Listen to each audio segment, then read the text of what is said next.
Alright everyone, welcome back to my channel. My name is Jess and this is Planted Hippie.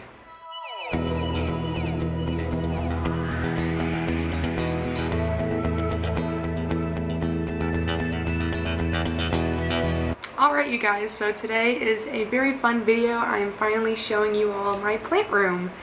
I will be going around and showing you everything that I've been growing in here, and I will probably show you the other areas of my house as well.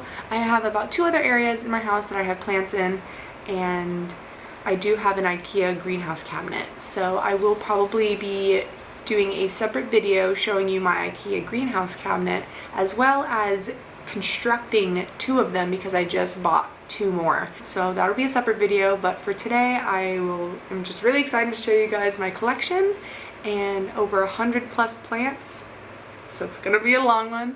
I hope you guys are excited, and leave a like, a comment, or even subscribe if you want to be notified every time I upload a new video. And with that, let's get into the tour. Alright you guys, so we are currently outside of my plant room. As you can see, we are in my living room, and I have a glass sliding door that leads into my plant room. So without further ado, I guess we will start the tour here.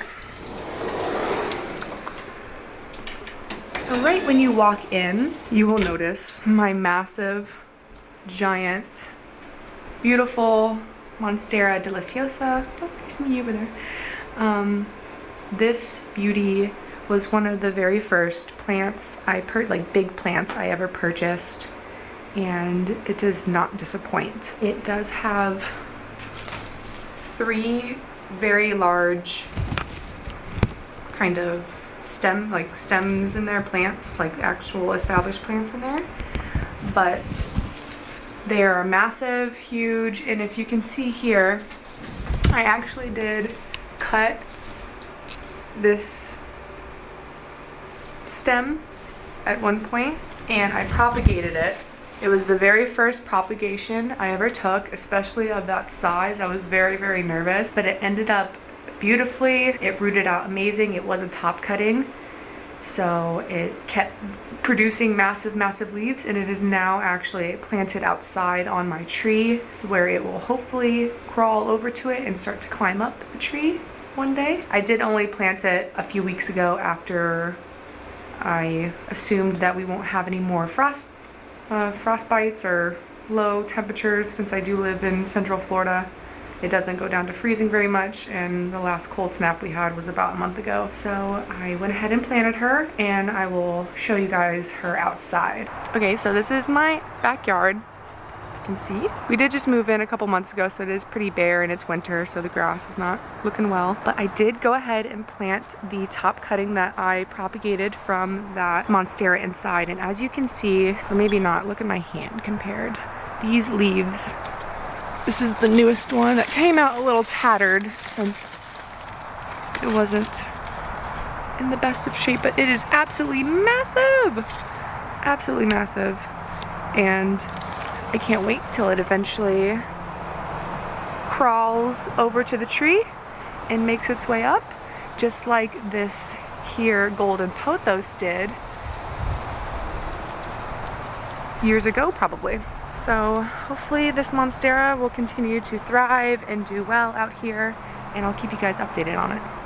Okay, we are back in the plant room, and I guess I'll just go right below here. Right when you walk in and buy my humidifier, my Electomes humidifier, I absolutely love this humidifier, is my Calathea orbifolia. This one is very, very big. If you can see my hand, those are pretty big leaves. And say hi to Miss Poos. Hi! Calatheas are notorious for browning tips and edges and things like that, so I do water with distilled, and I keep her close by the humidifier so that it does not happen. What are you doing?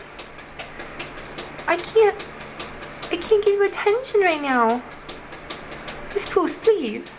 I'm making a video. Okay, let's go give her some love real quick. You just wanted to come in? Come on in then. Come on. No? Okay, I'm gonna go back to filming. Okay, love you.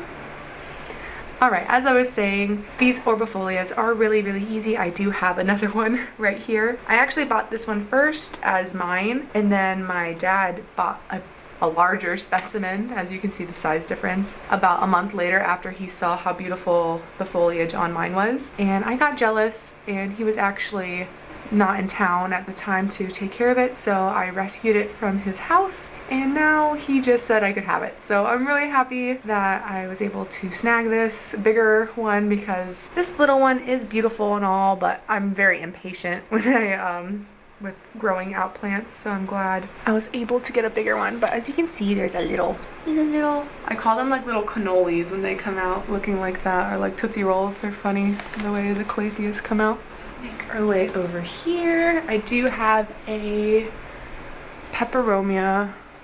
She was leaning this way before, so I turned her so that she would come back towards the grow lights that are on this side of the room. She's been a challenge for me, to be honest. I don't really know how well I am doing her justice, per se. She doesn't really give me the prettiest growth, if you know what I'm saying. She gives me like super wrinkly pads, and the pads that you see are kind of perfect, and not even perfect, but semi like flat, are the ones it came with. These ones all up here are basically the ones I grew in my care. It's probably grown about that much stem since it's been with me, and they've all just been messed up and weird looking. So I don't know, maybe it wants less light, I don't know. They used to be super deformed, so I'm doing something better because they're not as deformed anymore, but they're just not flat like how I want them. Making our way over here. Oh, one of my favorite plants. Well, this leaf actually just unfurled. This is the Philodendron gloriosum. I had purchased this plant back when it came with a leaf that was coming out like over here. It's died off now, but it then produced this leaf, then that one, and then this massive boy here. And I do see the spots and know that either I overwatered. If you see the spots, I know I either overwatered at one point or that she got pests. So I did spray this down with Captain Jack's a few weeks ago as a preventative. I know winter time can be hard for pests and things like that, so I just went ahead and helped her out. She is crawling and she is putting out a new leaf right here. So that's super exciting, and I can't wait to see how she unfurls. And I did go ahead and give all of my plants, if you can see those little blue beads there, I went ahead and gave all of my plants a good shake of fertilizer feed. You can see it in that one too. This is the fertilizer I do use on all my plants that produce green foliage. It just makes everything super vibrant and great, and I've seen a really big difference in my plants since using it. Moving on from the gloriosum, we're gonna move on to my little, I don't even know what to call this, plant stand rack, I guess. And this Monstera totally takes over this grow light. I do have a grow light here and a grow light up here. They are the House Bright, House or Haus, I don't know how to pronounce it, Bright grow lights. I'll leave a link down in the description. You can get them on Amazon, other places like that. They don't get hot, so that's really nice, so that these leaves don't burn on them. And they come in different colors. I have a purple one here and a more warm light one here. They work great. I love them. I've seen a really big difference in growth on my plants, especially my Albo Monstera. It really loves that artificial light. Variegated plants in general, I have found that really love it, so I do recommend them. So down here, if you can see, I have a Bonnie spider plant. She is a bit bigger and she is producing lots of babies. So hopefully this spring I'll have those potted up and moved into their own little pots and hopefully sell a few for a couple dollars or something like that. Here we have some Echeveria succulents, and these were made out of leaf pullings from me.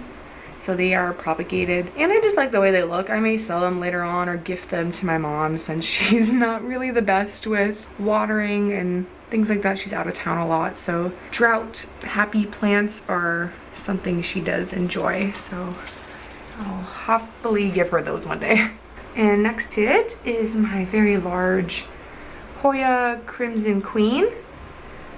It is on a double bamboo stake. It hasn't reached all the way up. It was a lot higher before, but when I transferred her onto the stake, I did lose a few leaves and everything. She's always been under attack by mealybugs, so I kind of keep her away from everything else and as my sacrificial lamb plant, because I definitely am seeing some mealybugs already, so I'm gonna have to take her outside this spring, give her a good dosing of alcohol and Captain Jack's. So you can see right there, actually, there's some mealybugs right there, so I'm gonna have to get on that this spring. But luckily she's over here in the corner semi by herself, and succulents are kind of easy to clean off if they were to get a mealybug or two from her, but I think they just want to stay on her, so I'm gonna keep her over here by herself. So going down a shelf, it's pretty boring. I did move a lot of my plants around before this video so that I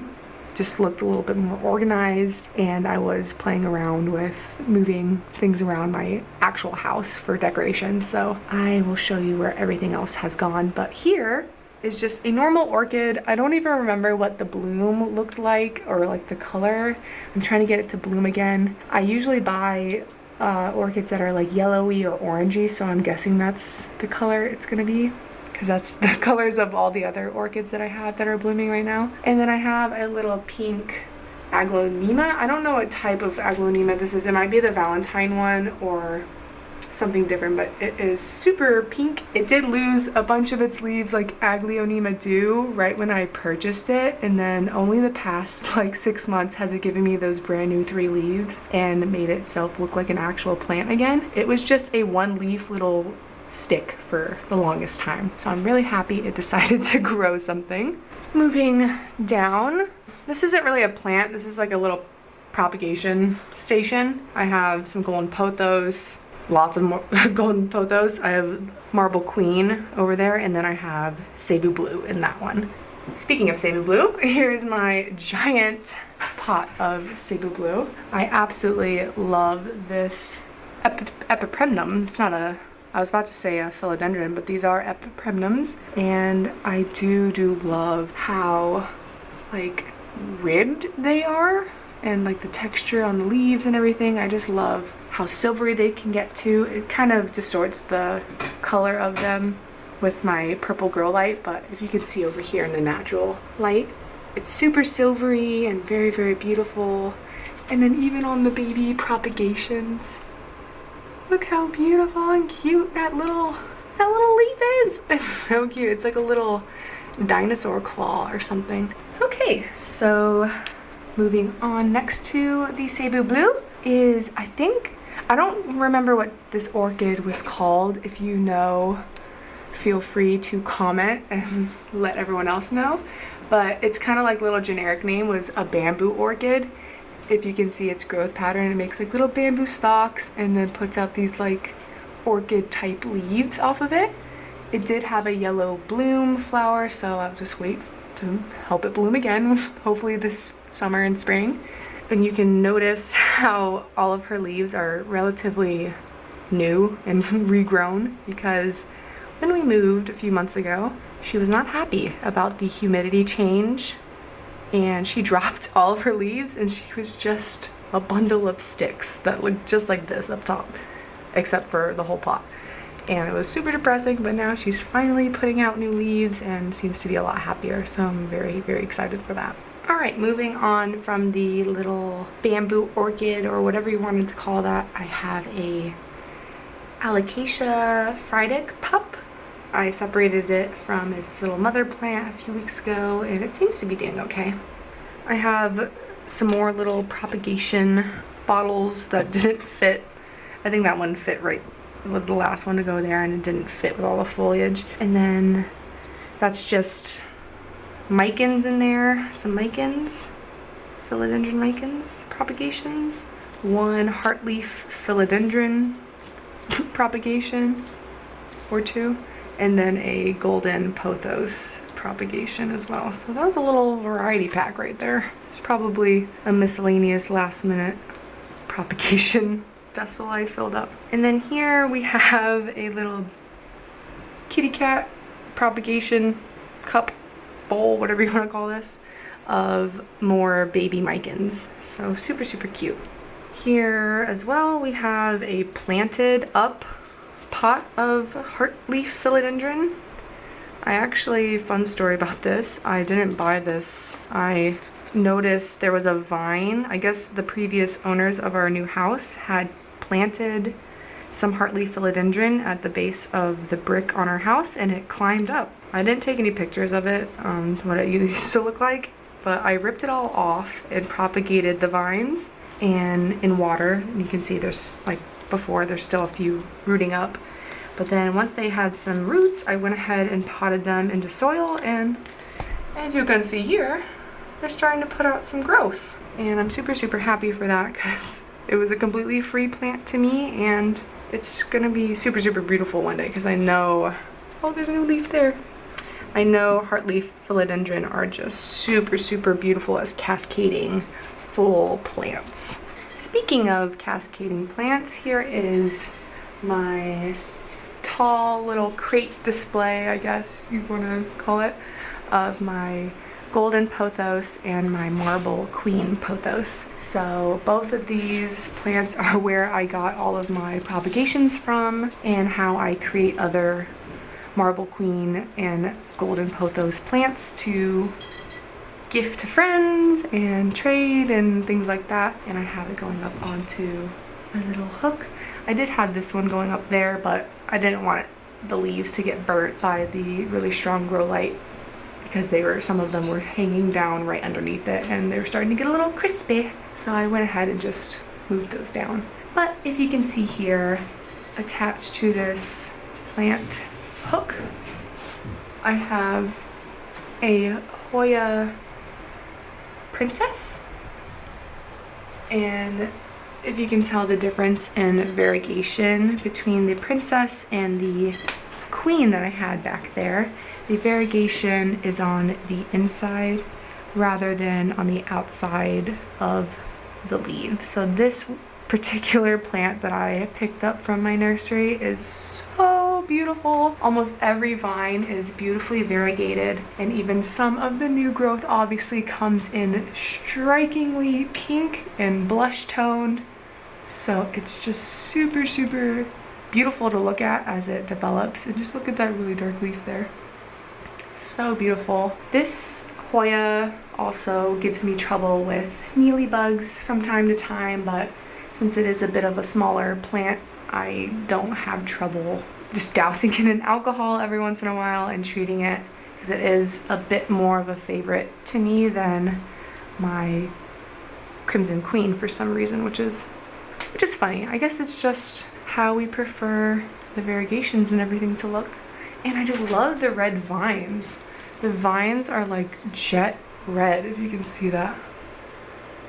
Like cherry red. So they're just a really fun, pretty color as compared to like the just normal brown woody stems on the queen. So coming down a little bit, if you can see here, I have a neon pothos. This pothos is one of my favorites. I love the very, very lime green leaves when they emerge. They're a lot, if you can see there, compared to the leaf behind it and the leaf emerging, they come out a super, super lime green, and it's just super pretty color. And as you know, pothos are very hardy and easy plants to care for, propagate, all of the above. So I actually had a much balder plant to begin with, and I let it grow out like one vine for a while. I cut that and propagated and put the plugs back into the top of the plant, and now I have this beautifully full and gorgeous neon pothos to hopefully let now officially trail during the growing season this year. I'm just super excited to hopefully get it really long and beautiful again. So moving down, I'm not sure how well you're gonna be able to see inside of this terrarium. It's not a real terrarium, it's like one of those bougie fun ones. Oh, you can kind of see in there, but I have two of the jewel orchids. I have the more common one there, right there. And then the lightning bolt one right there. They're okay. They're growing. They're not dying.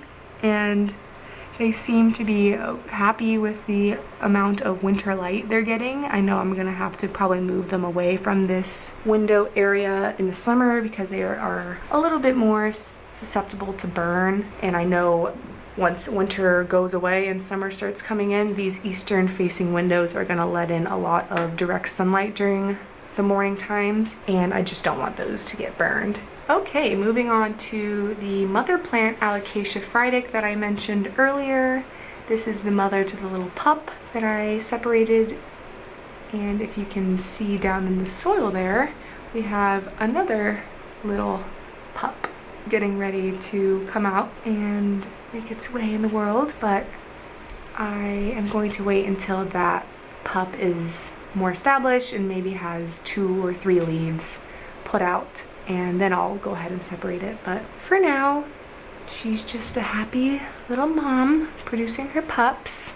So here is probably the saddest. Not sad, she's happy, she's thriving green. I just cut back this Monstera deliciosa a few weeks ago because I just didn't like her growth pattern. If you can see here, she's just a bunch of stumps, and I bought her in the beginning of my plant journey right after I bought this one. So I'm not sure why I got another large Monstera. I think I got her more for decor, but I just went kind of Monstera crazy, and after a year of having her, I just don't really like the way she was growing. She was more like a bush type of Monstera, if you can tell by her growth pattern, as compared to how this one is growing upward on the trellis. That is the look I kind of prefer. So I went ahead and just chopped up this gal. So if you were wondering where the other propagations from this plant are, we'll just make our way over here. And you'll see here on top of my redfoot tortoise enclosure, his name is Uguay. Let's see if we can find him. Uguay. Oh yeah, there he is back there. He's sleeping. He had some lunch earlier, went for a swim, and now he seems to be napping. But he comes inside and lives inside during the winter months because humidity drops and temperatures drop, and it's not good for tortoises of his kind, which originate from South America.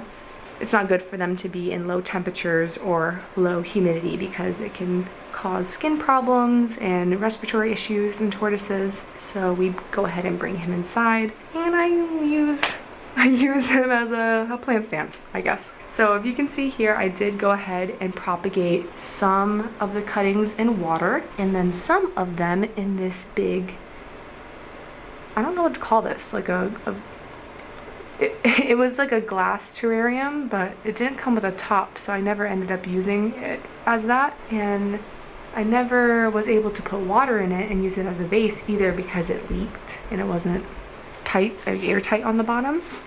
But it worked perfect for a sphagnum moss propagation station, I guess. And if you can see there, we have rootage. We have the aerial roots here, and now they're starting to jet out, and these roots will help intake more water and keep the plant and turn the plant into a plant, basically. So super cool that I was able to do that. And most of them, this one's kind of a goner. I think it touched Uguay's light too and kind of got fried, but most of them seem to be thriving, so I'm super happy about that. I guess we'll go ahead and move up this way. If you can see here, almost to the ceiling, is my beautiful Rhaphidophora Tetrasperma. So this again is one of my very first plants. I bought it as, if you can see here, it has 2 main vines planted down in that pot, and over time I will maybe include a photo if I have one in my old bedroom. It got all the way to the roof of the ceiling. It got all the way to the ceiling, and I did have to cut her back because I had to move.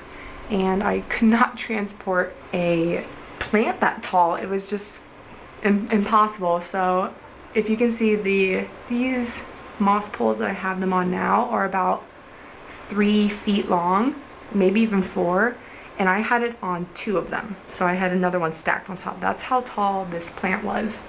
And I had to cut her back, propagate the cuttings, and luckily a lot of them rooted successfully, and I was able to plant them all back into the bottom of the pot here.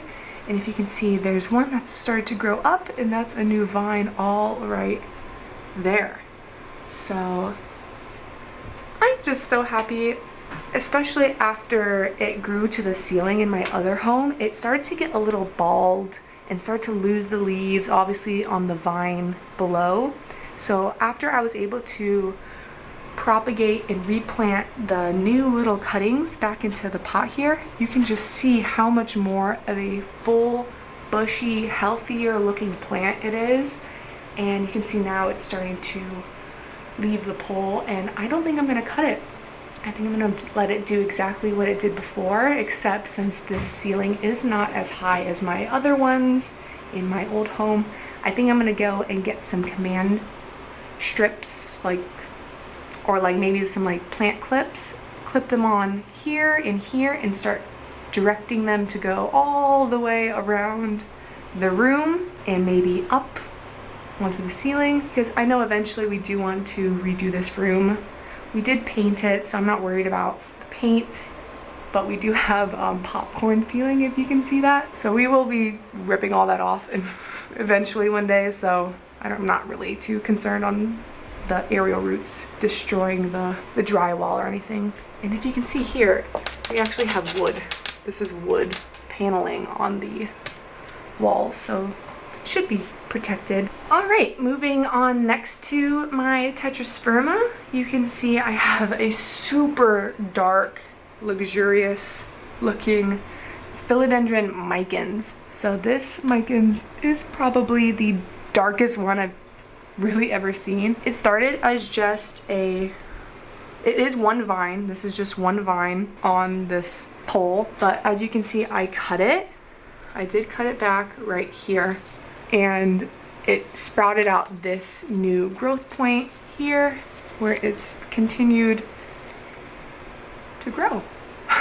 So super cool. I did take the cutting and propagate it, and I stuck it back into the original plant. So let's see. Yep, there it is. That's the original cutting I took.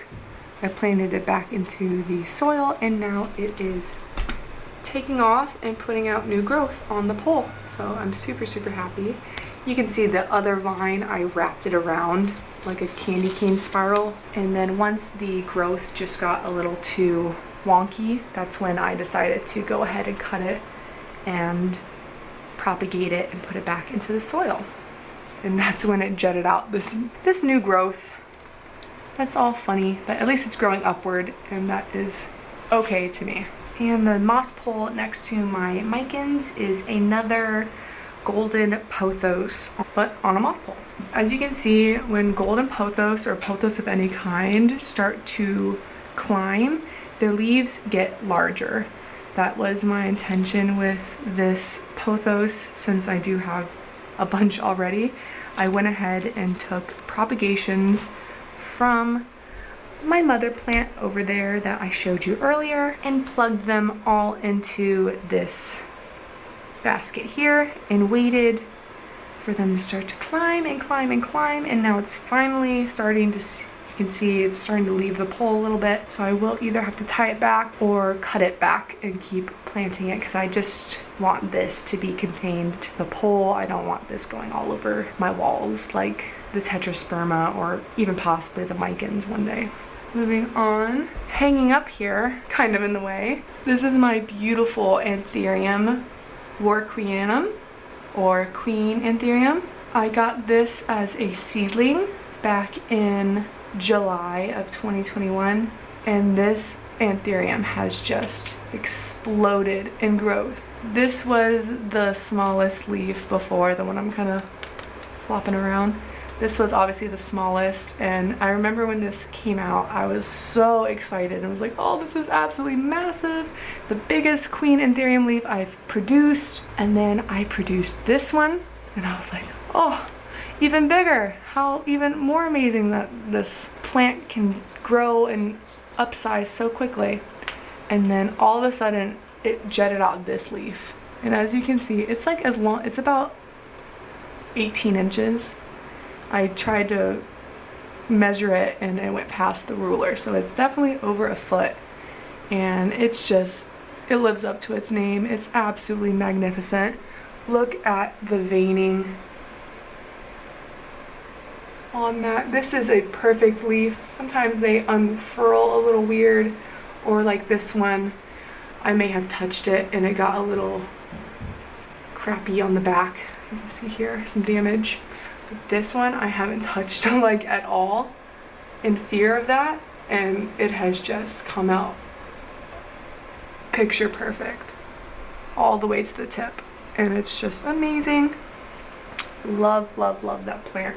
People say they're really hard to take care of. I find that they're super hardy and easy. I don't know if it's just my area again from being in Florida, but it's just so easy to take care of Anthurium here. Alright, so moving on to my beautiful Philodendron varicosum up here on its moss pole. As you can see, I am air layering her here.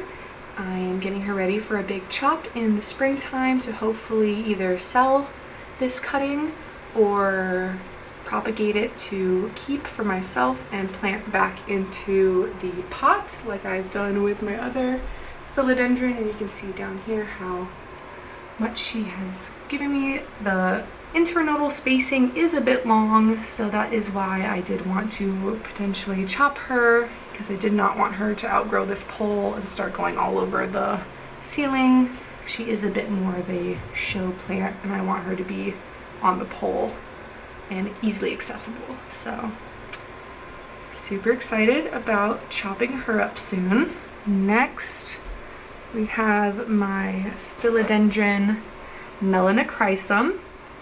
This beautiful plant is beautiful. Don't get me wrong. I love her. She is everything.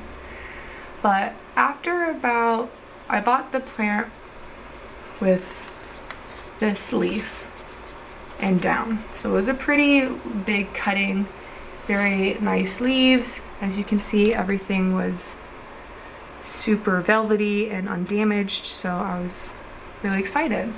And after about 2 leaves here, as you can see, 1, 2, they started, you can noticeably see the leaves are getting smaller, and then around right here, let's see, yeah, I had another leaf come out right here and it got stuck and rotted.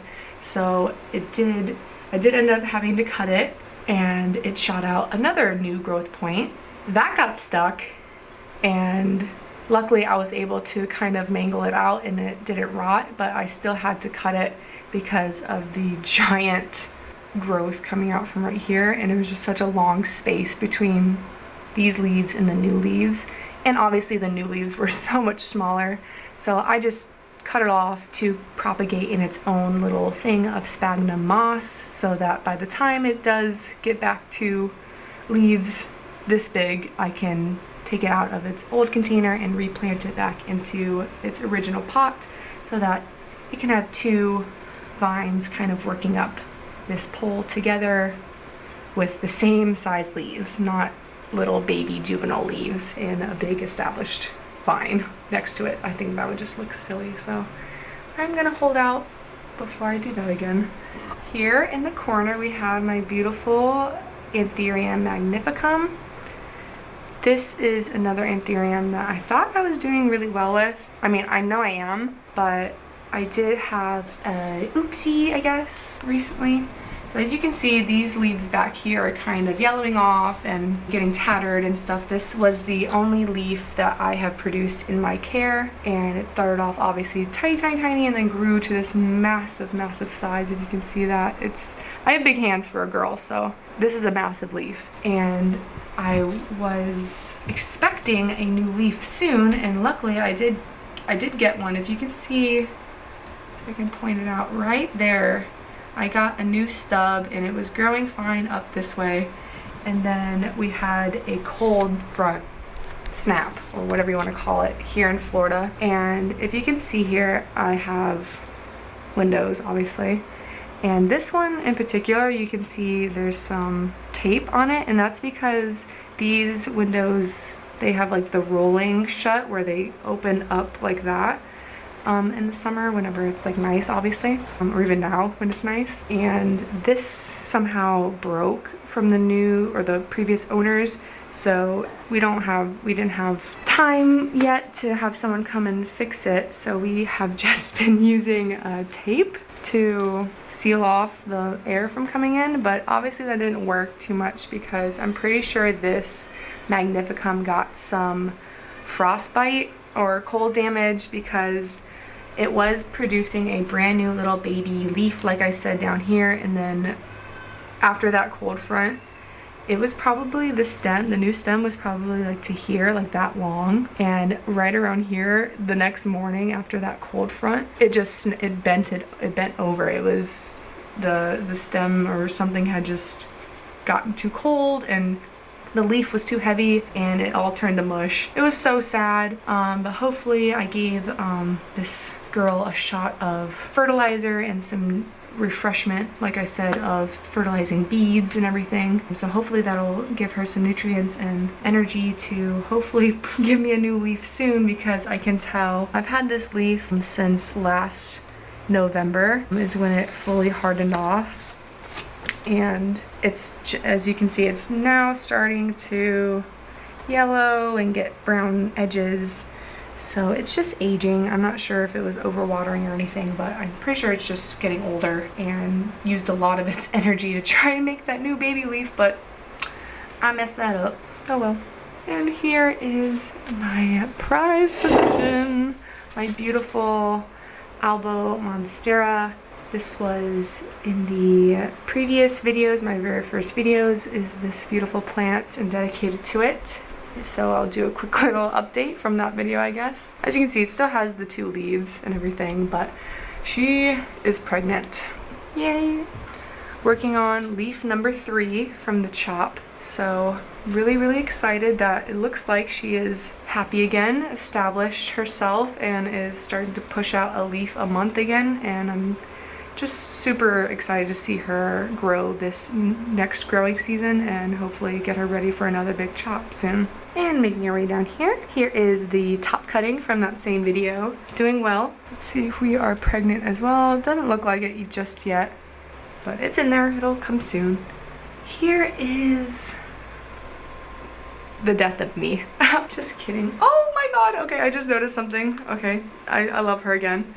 This is my Monstera aurea. So if you can tell, there's obviously some browning on the variegation, but Monstera aureas are variegated Monstera just like the Albos, but instead of white variegation like the Albo, it has a yellowy, limey green, sometimes creamy, more of that lime green variegation that you can see right here.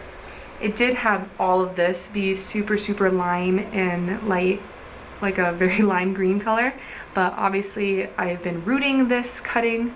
This is a cutting, by the way, a top cutting that I got off of Etsy, and through rooting it I have obviously caused a lot of stress, and this particular plant has had a very long journey and story. So if you'd like to have a separate kind of story time on this plant, I would be more than happy to do so, because it has caused me so much grief trying to root it.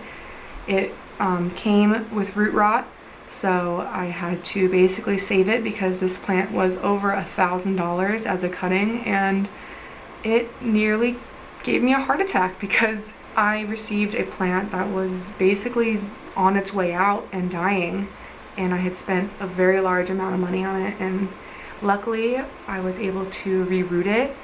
And if you can see, oh my gosh, I've been eyeing this plant forever. It's obviously a top cutting, so I was waiting for obviously this leaf to emerge out of its little pocket for the longest time, and it ended up rotting. It ended up rotting inside of the sheath. So that was obviously a big bummer. But I just noticed I cut off the rot that was happening on that leaf prior that came out of this here stem.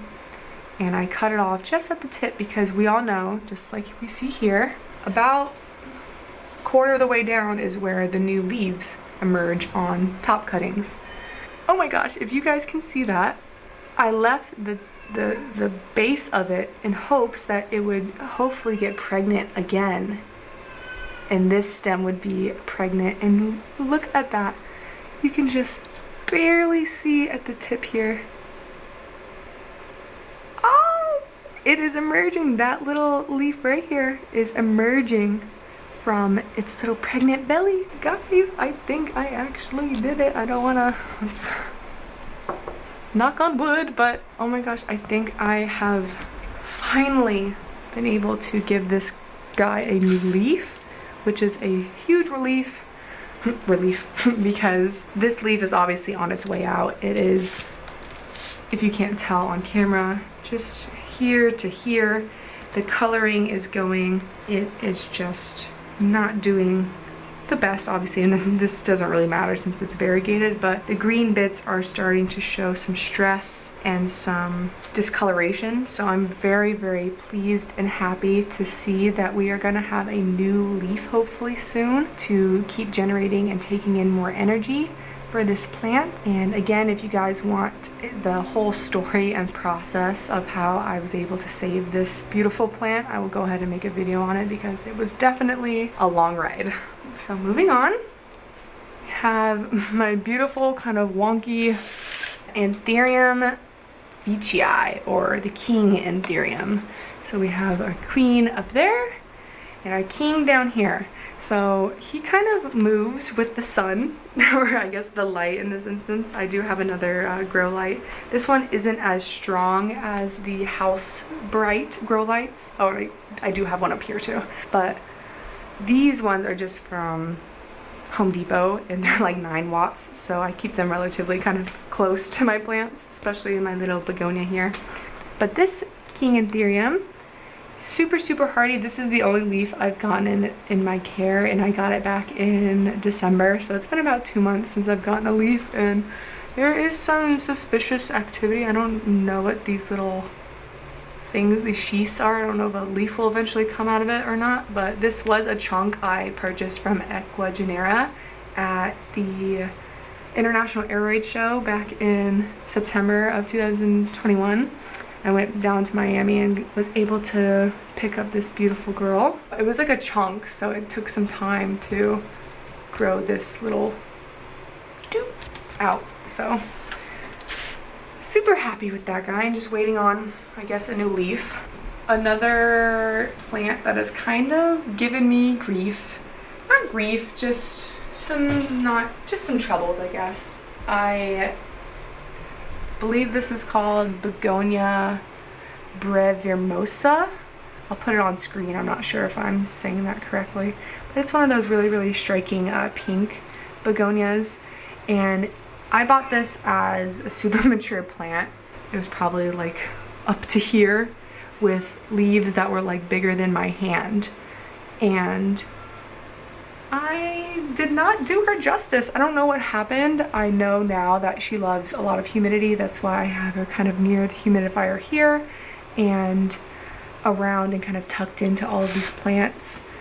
As you can see here, down here a little bit, without humidity, they can kind of get like crunchy, and you want the leaf to look like this, very flat and angel winged and not crumbled and wonky looking like how that one on the bottom is. So I essentially had like a full plant of that. I had crinkled ugly leaves after I had brought it home, and I guess it just got a little stressed and wasn't really happy anymore.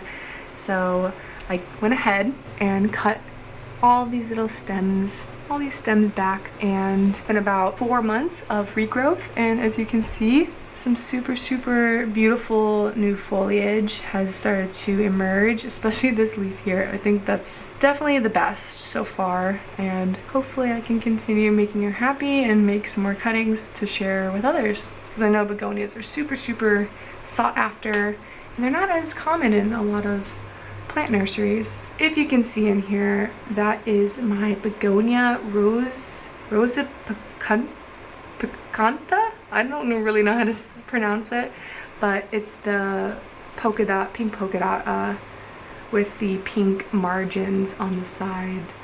It's just so striking. I do keep her in this cloche because she requires basically 100% humidity at all times, or those very paper thin leaves are just gonna wither away and dry up on you. So I do have to keep her in this little cloche, but I just absolutely love her. She's the prettiest begonia I have ever seen. But here is close-up of the little baby leaf. Let's see if we can, oh yeah, there's some more light on it.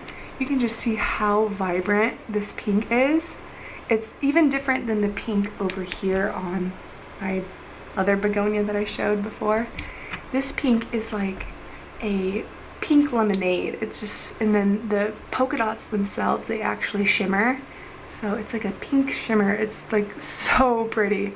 If you guys do not have this begonia, I definitely recommend it. All right, and moving on down to the second level here, I have another beautiful Anthurium to show you all. I have my wonderfully beautiful Anthurium Forgetii. So this is another Anthurium that is just super velvety, very dark veining on these leaves here. Beautiful foliage, and that rounded teardrop shape is just so cute.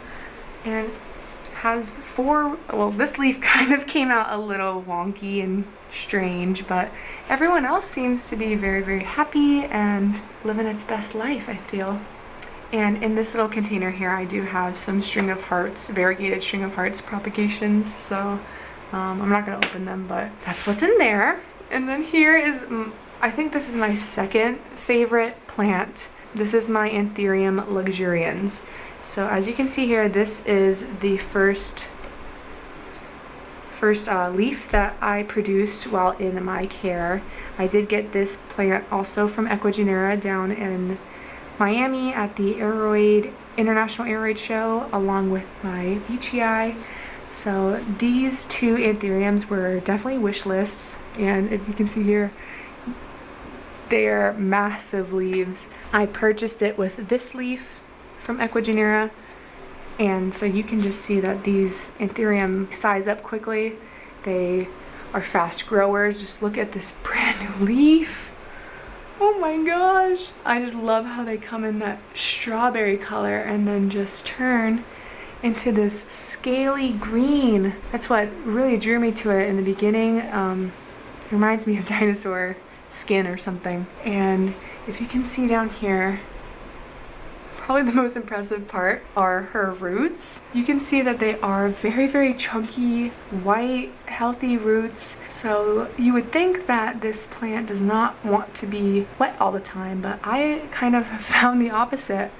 Especially with all my Anthurium, if you are feeding them, giving them ample lighting like I am, even in the wintertime, I find that they like to drink a lot of water, especially since I gave everyone a little fertilized boost. So yeah, this plant is definitely probably number 2 right behind my Monstera albo up there for favorites. I absolutely love this Anthurium. All right. Moving on to the plants by the window. By the way, this one ain't mine. This is my boyfriend's Nepenthes. I'm not sure which one. I think it's called a Suki. Pretty large pictures on this one. It does usually live outside, but we've been having, obviously, like I said, some lower temperatures because of winter, so these more tropical plants like to be kept indoors during that time when the temperatures go below 50. So we have them sharing my space with my man, or I guess he's not my boyfriend anymore, my fiance. But moving on, we have my beautiful money tree here, kind of ordinary plain gal she does make some pretty beautiful leaves. She only has like kind of one stick coming up from her braided trunk here. So I'm not sure how that's gonna go in the future, but we will see. Next, I guess I'll just show you this one here. This is my Ficus umbellata. And if you want to see something so sad, whenever I bought it, it had a new leaf. Like, it was putting out a new leaf, and obviously that's how ficus grow, is upward like that and notch by notch. And if you can see there, I broke it. I broke it right off. So I'm not, it's been like months, so I'm not sure if it's gonna come from somewhere else, this new branch. I haven't seen anything, but it's not done anything up there, so it's kind of sad. Hopefully I'll put it outside to get some more natural light this summer once it warms up a little bit more, as well as all my ficus. Actually, I'm gonna put them all outside, and my money tree, but for now we'll just keep them in. Oh, my poor Audrey, it's so dusty. Don't mind it. But this is my Ficus Audrey back here. As you can see, she is a little bit more growy. She's got two notches here. She kind of split into two, so she is just living her best life. She needs a good dusting, and like I said before, they will probably all be going out into the backyard, planted somewhere. Maybe not planted into the ground, but at least put in pots, like nice pots out there. Here, all my ficus are right by the window. So here is my Ficus taniki, the white one, I guess. Yeah, because I do have the ruby as well. This one is been giving me larger and larger leaves, so I can't really complain. I think obviously it's just winter. She's kind of by this colder window, so I'm guessing that's kind of why her growth has obviously slowed down a little bit, but her variegation continues to be spot on and beautiful, and super happy I picked up this specific one. And then here is my Ficus altissima, or there's another name for it. I think it's like golden something, and it's definitely lost some of its brightness, goldenness, I guess. Oh, it's golden gem or yellow gem is the other kind of common name, because this used to be very, very yellow. So obviously it's winter, she's not getting as much light. As you can see, also her leaves are kind of weird, so I'll be moving her outside as well to hopefully get some better lighting and get that golden color back to her soon. Last little ficus I have here is my Ficus taniki ruby. So basically the same as the other one, but if you can tell the difference here, it's a bit more of a peachy variegation, peachy pink. So another really, really pretty one. I love ficus, as you can tell. Kind of went on a little binge with them.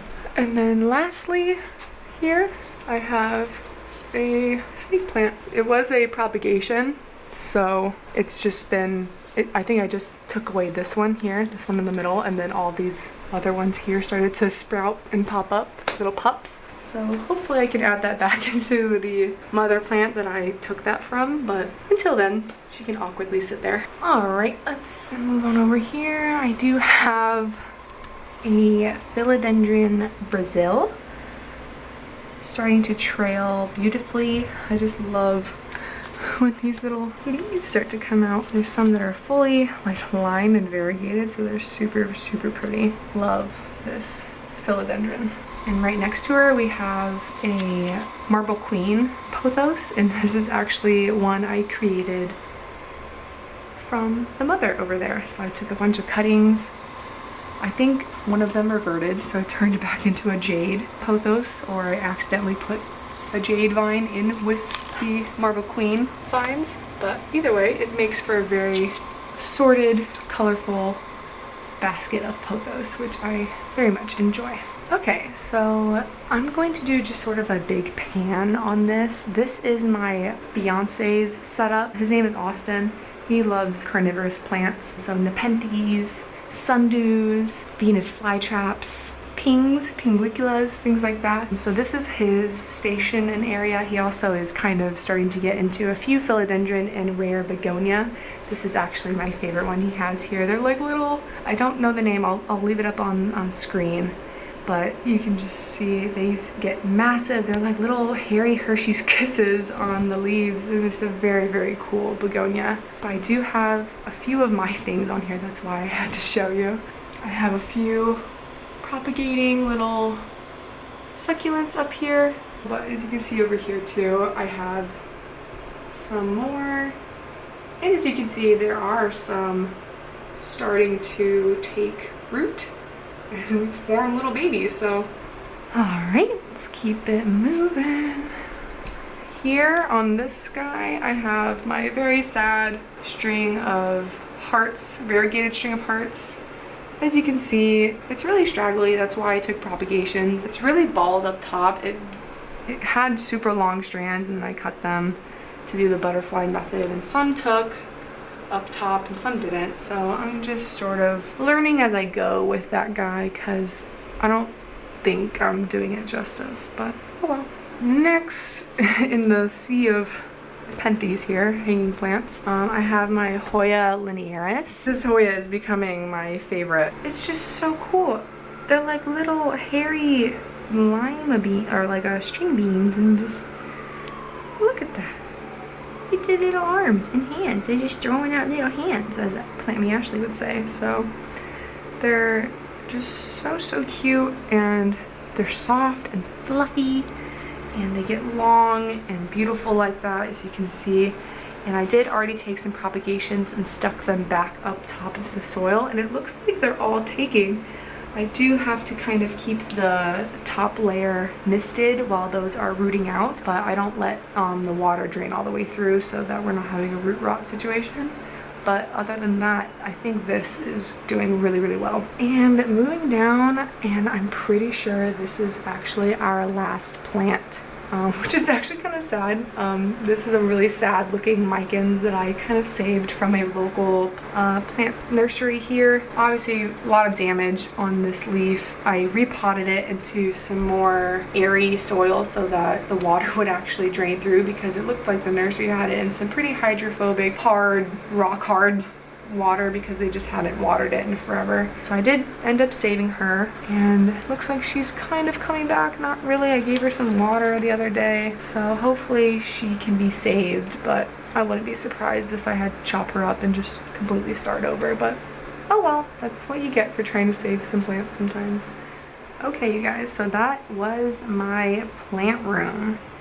I will be going ahead and taking you to the other part of my house where I keep my plants. I do have a few here. Super dark in here. It's okay. I have another golden pothos right here. This is a fully propagated one as well, one I took from the other mother plant, and it's done really well. It's starting to trail now, actually. This is a Mother Grow Lights Plant Spectrum Grow Light that Wild Fern uses. It's a smaller one. I got one for this little stand here so I could shine on these plants that I have going on here. So I do have a Lucky Bamboo, or Dracaena, right here in this little turtle pot. I have a little Buddha head up here with some, I think these are pearls and jade. Could be the Enjoy, but I'm pretty sure it's the pearls and jade pothos in the little Buddha head.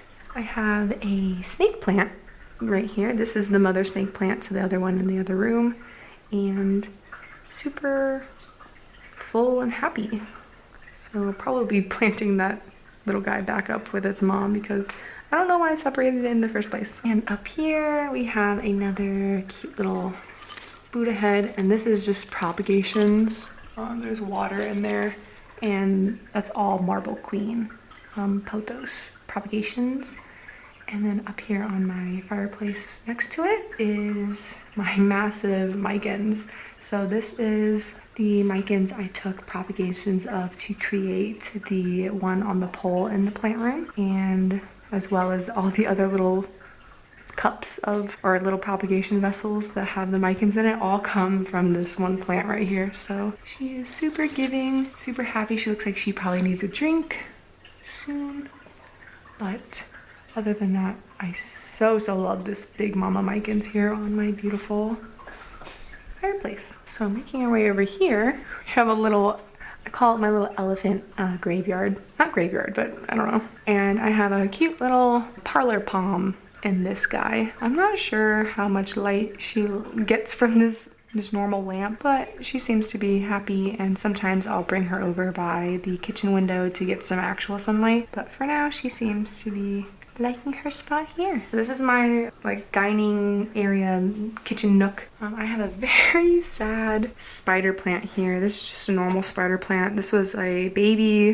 that I cut off from its mom. I put 2 of them in the same pot, and I put it in a place that was getting a lot of light, and they kind of suffered for a while, and now I have it back in a place where it's getting some better sunlight, and I think it's just recovering, so don't mind this sad lady right there.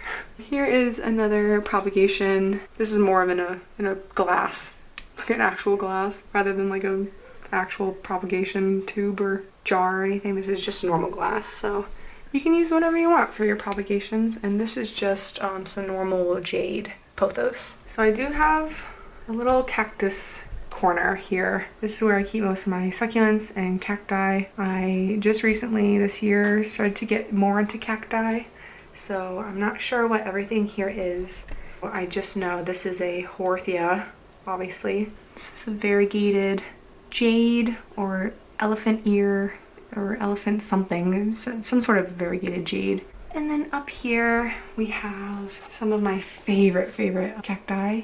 I have the starfish cactus here, those cactus that make those big balloons that look like starfish. I have my booby cactus, or I'll put its real scientific name up on the screen, but most people know it as the booby cactus. I did go ahead and get a custom artist commissioned to get her a beautiful booby pot, if you can tell those are boobs, with mushroom pasties on, with some climbing fungi on the side, because I just love mushrooms. I'm a cottagecore girl, so I thought that was just the cutest pot for the cutest plant. Moving on, I have my, not a cactus, but this is the white ghost euphorbia. So you can see here, she's just in her little pot. I got this plant down in Fort Lauderdale at Perfect Choice Nursery while I was in town for the International Aroid Show back in September, and she hasn't really done anything for me since then. She hasn't died. She's kind of tilted over. If I come over this way, you can see she's tilting over that way just a little bit. That happened during the move, so I'm sure it just lost some light and got a little stressed. So other than that, she has been super easy, and I just water her when she's dry. You do want to water euphorbia obviously more than your cactus, because they are not cactus. They don't need to dry out as long. Okay, so moving on behind the euphorbia, we have my zigzag rickrack cactus. I don't really know the difference. I was actually gifted this, so I just got this big fat one, and then it jetted out this guy, and I cut off from this guy and planted back into the pot. So hopefully we can just keep doing that and have a fuller pot one day, because that's kind of sad looking. Next, we have this variegated succulent. I'm not sure what it's called, but I just loved the way this looked. I got this in Arizona, in Tucson, and traveled on the plane all the way back home with me with it. So it's super fun. If you want a video on how to travel on planes with plants, go ahead and let me know and I'll get right on that. But moving on, here's a Echeveria hen and chicks one. And every time it dies off leaves, it just keeps growing out of the pot here, and it's going sideways. So clearly going towards the light, and some of the leaves that I can pluck off and save, I do that and try and keep them moist while they're rooting up, but some of them dry out and become fatalities, so it's okay. Here we have my bear paw succulent. Super cute. Mine aren't as hairy, like fuzzy. They're kind of shinier. Maybe they get too much light, I'm not sure. And they kind of bend over. They look like happy hands, so I'm not sure what I'm doing wrong there. They definitely look different than when I first purchased them. Like you can see down here, this one is more of the common shape of them rather than like these curvy ones. So I'm not sure what's going on. You can let me know if you know. Okay, so moving on to right next door. As you can see, I got this beautiful cactus from Arizona as well, and I got a little sign to commemorate it in my trip. This is a monkey tail cactus. I was so stunned and ecstatic to find this at B&B Cactus Nursery in Tucson. Each little plug, I guess, was separate in its own little pot, so I did end up getting 3 of them so I could pot them all together. And if you can see there, I picked one with a little baby growing out the side of him. And I'm super, super excited to hopefully grow out this magnificent cactus one day and hopefully get it to a huge size where it's trailing and flowering and making other new little baby cactus buds so that I can hopefully share it. But oh my gosh, just so freaking pretty. I love this cactus. Love. Definitely my second favorite cactus behind the booby cactus for sure. All right, coming back up here, we have my peperomia something, string of turtles. I'll put the name up again. They're growing wonderfully. I bought this plant when it was no trailing whatsoever, so it was just a bunch of little turtles in a pot, and they definitely started to grow like crazy when I put it over here near the grow light and these western facing windows. Okay, and right below that string of turtles we have a just normal aloe vera. Again, this is one of the very first plants I ever purchased, and it's done really nothing for me. I've broken off a few of its leaves. It's been working on these 2 little fronds in the middle there for as long as I can remember, and they're starting to finally grow, so I guess it is doing something. And moving on over here, we have this beautiful, beautiful, beautiful orchid right here. As you can see, she is in sphagnum moss, and I'm not sure the name. Here's the name. I saw it the other day at EFG Orchids here in DeLand, Florida. And if you can just see that. Oh, look at that bloom. Such a pretty bloom.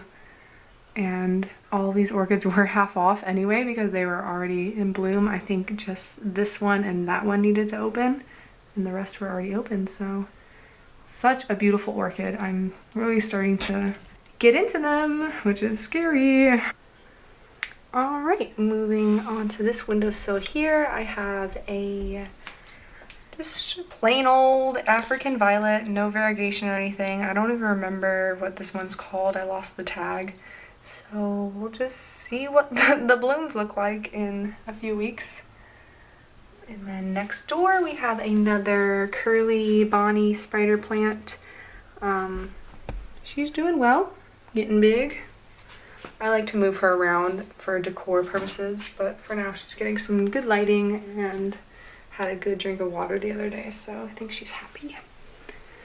And moving on down here, we have another African violet. This one is variegated, and I actually have the tag for this one.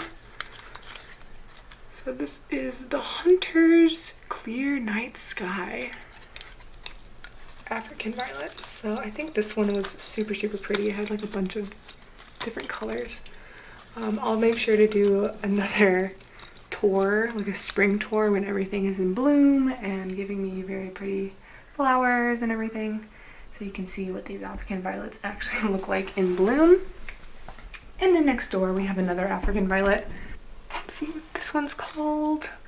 Wrangler's Purple Moon. So I remember this one was super dark purple. I didn't really enjoy the leaves or the color of the flowers as much as my other ones, but the variegation on the leaves is very, very pretty, so she can stay.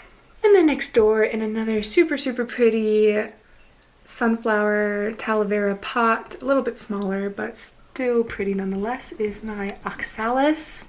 I am just loving this little purple guy. I guess these are flowers or leaves, I don't know, are so paper thin, so you have to be really, really delicate with them, but loves a lot of water.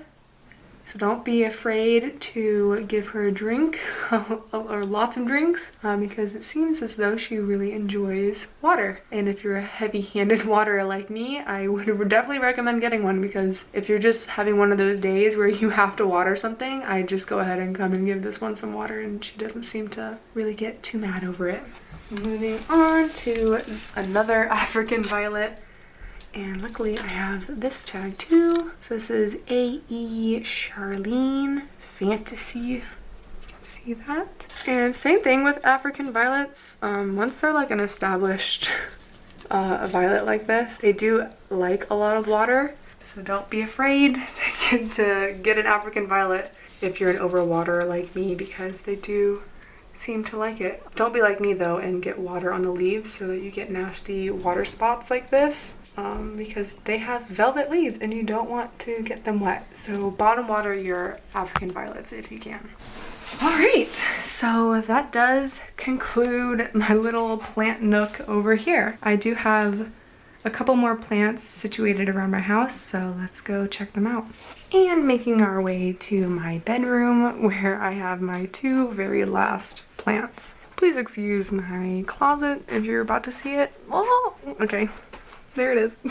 I do have a Scindapsus in my bedroom hanging here on this cute macrame between me and my fiance's closets. It does get some of this eastern sunlight from this window here. Not a ton, but at least it gets a little bit.